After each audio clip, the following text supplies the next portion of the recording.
Quand on vous dit qu'il y a des personnes qui se font passer pour des supporters du Paris Saint-Germain, mais qui ont pour but surtout de faire du clic sur le Paris Saint-Germain via les réseaux sociaux. Dites-vous que c'est à un tel point que Luis Campos a été obligé de créer un compte Twitter pour venir lui-même débunk les fausses informations qui circulaient sur les comptes parisiens sur le Paris Saint-Germain. Et pour vous donner un exemple très concret de ce qui se trame en ce moment, le Paris Saint-Germain est en train d'essayer de prolonger Ousmane Dembélé, et sur ce dossier, on vous explique qu'Ousmane Dembélé a exigé au PSG une augmentation de salaire, alors que lors d'une prolongation, c'est totalement normal qu'un joueur ait une augmentation de salaire. Dembélé a simplement posé sur la table le fait qu'il soit Ballon d'Or et qu'il souhaiterait avoir un salaire en adéquation avec le statut d'être un joueur Ballon d'Or. Pour rappel, Ousmane Dembélé touche 13 millions d'euros avec le Paris Saint-Germain. Au vu des stats de la saison qu'il a fourni la saison dernière et donc de son nouveau statut de Ballon d'Or, ça semble être complètement logique qu'il ait demandé une réévaluation de son salaire. Pour vous donner un ordre d'idée, Lamine Yamal à 18 ans n'a pas eu les mêmes stats que Dembélé la saison dernière, n'a pas gagné autant de trophées que lui, il n'est pas Ballon d'Or,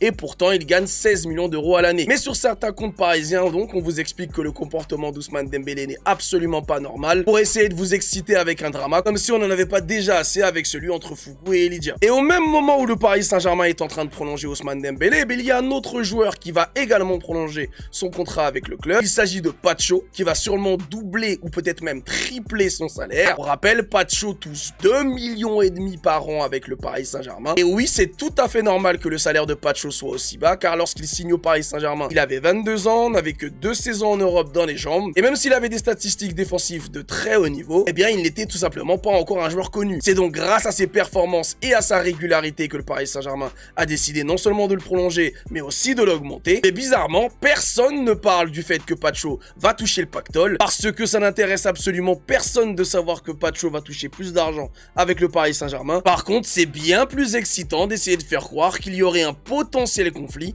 entre le PSG et son Ballon d'Or.